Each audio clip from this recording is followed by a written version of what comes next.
네, 이제 굉장히 재밌는, 지금까지도 재밌었지만 더 재밌는 오류가 평균 회귀 오류라고 하는 부분이 있습니다. 여러분, 이거는 정말 좀 공감 가실 부분이 많은 것 같아요. 한번 이야기를 시작해 볼까요?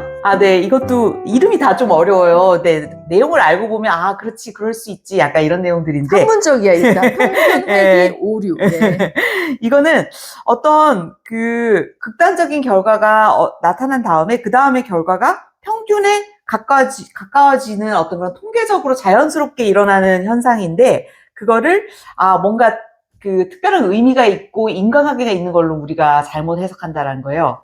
제 설명도 여전히 좀 어려운데. 이건 사례를 들어야지 더 재밌는 것 같아요. 네. 그래서 여기 이 책에 소개되어 있는 일화가 굉장히 좀 상징적인 중요한 일화이기 때문에 제가 그걸 일단 그대로. 이스라엘 교관, 비행 교관 얘기시죠? 네. 이스라엘 공군 비행 교관 이야기가 정말로 재밌더라고요. 그걸 한번 좀 자세하게 얘기해 주시겠어요? 네. 이분이 자기가 했던 여러 가지 업적 중에서 가장 좀 보람 있다고 생각하는 일화 중에 하나예요, 이게. 왜냐면 이제 맨날 이렇게 책하고 이렇게 실험하고, 그 다음에 알고 보면 인간은 생각보다 위대하지 않아, 이런 연구를 평생 하셨으니까 이제 본인도 좀 우울하셨을 거잖아요. 근데 뭔가 이렇게 되게 실질적으로 도움이 되는 그 조직이 잘 되고 뭔가 실질적으로 도움이 되는 그런 경험에 대해서는 이 저자분도 굉장히 자기가 기쁨과 프라이드를 가지고 그걸 묘사를 하고 계신데, 그런 것 중에 하나가 이 일화예요. 그래서 이제 이스라엘의 이제 군인들을 대상으로 이제 교육을 하신 적이 있으신가 봐요. 근데 거기 이제 공군이었죠, 공군. 근데 비행교관들이 이렇게 쭉 이렇게 리더십 같은 교육을 받고 있는 그런 상황이었는데, 한 교관이 손을 들고 이제 질문을 한 거예요. 자기가 보기에는 자기 경험상 수련생들이, 자기 밑에 있는 수련생 중에 어떤 날 이제 비행을 너무 잘한 거예요. 비행을 너무 잘해서 자기가, 야, 너 오늘 너무 잘해서 진짜 최고야, 이렇게 칭찬을 했다는 거예요.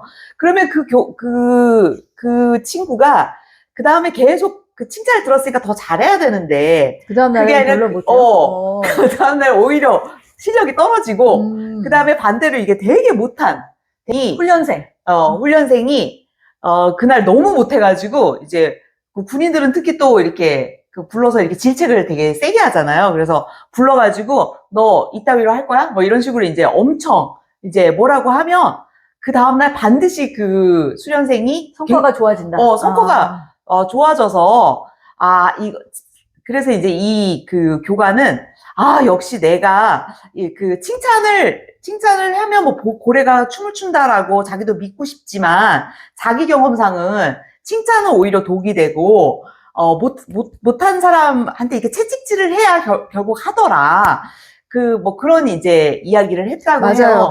그러니까 그날 잘한 훈련생한테 칭찬을 했더니 다음날은 성과가 나빠지고, 그날 못한 훈련생한테 야단을 쳤더니 그 다음에 성과가 좋아지는 걸 본 교관은 당연히 이제 칭찬은 사람을 더 안이하게 하고 약간 질책이 더 성과를 올린다고 생각할 수밖에 없겠네요. 그래서 이제 내가 이렇게 나도 싫지만 결국은 채찍을 들 수밖에 없었다, 이런 식으로 이제 자기의 어떤 그런 역할을 굉장히 중요하게 생각하면서 이렇게 교수님한테 얘기를 했는데, 그 교수님이 거기에다 대고서 사실은 당신이 평균 회귀 오류에 빠져 있는 겁니다, 라고 얘기를 했다는 거야. 여기서 이제 평균 회귀 오류에 당신 사실은 빠진 겁니다.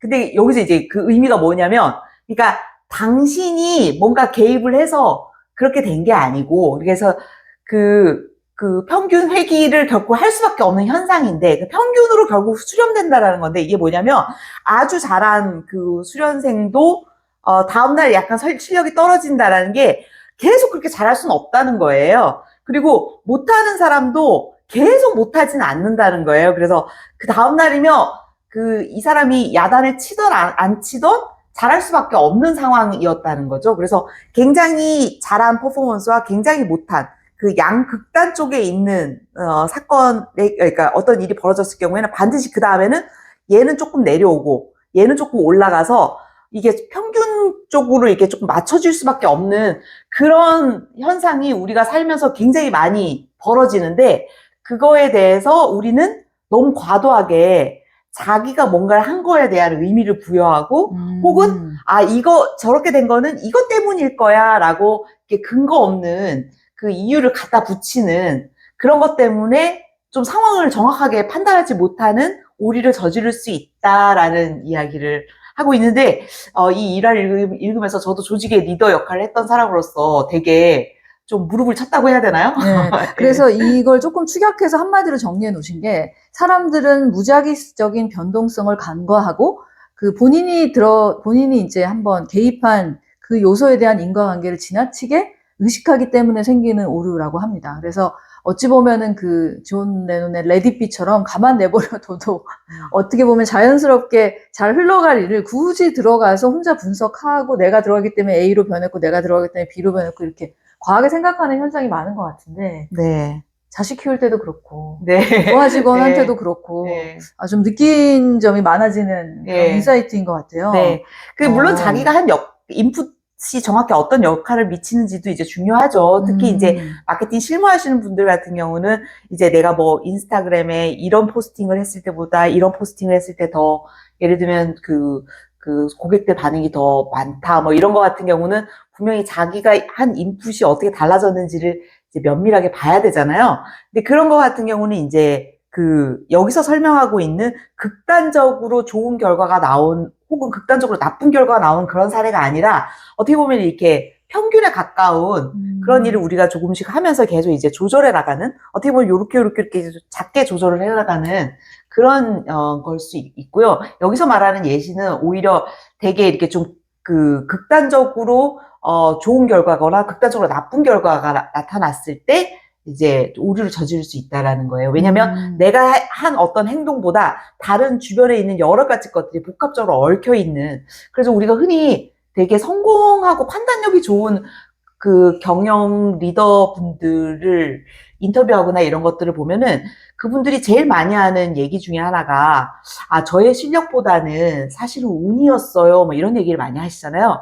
근데 거기서 저도 예전에는 그 운이라는 게 도대체 뭐냐, 이게 무슨 뭐 점쟁이를 찾아가야 되는 거냐, 약간 그렇게 우리가 비과학적으로 생각하기가 쉬운데, 그렇다기보다는 이 책에서는 그게 여러 가지 것들이 이제 복합적으로 작용을 하는 거고, 그리고 이제 아무리 좋은 일이 벌어졌더라도 거기서 내가 한 역할을 그대로 했을 경우에 그다음에 그만큼의 결과가 안 나올 확률이 훨씬 높은 그래서 이제 세상에 여러 가지 돌아가는 것들은 결국은 평균에 조금 가까워질 수 있는 그런 습성이 있다라는 약간 그런 어떤 좀 도사님 같은 철학이 어마어마하네요. 네, 그런 진리를 좀 일깨워주고 있죠. 네.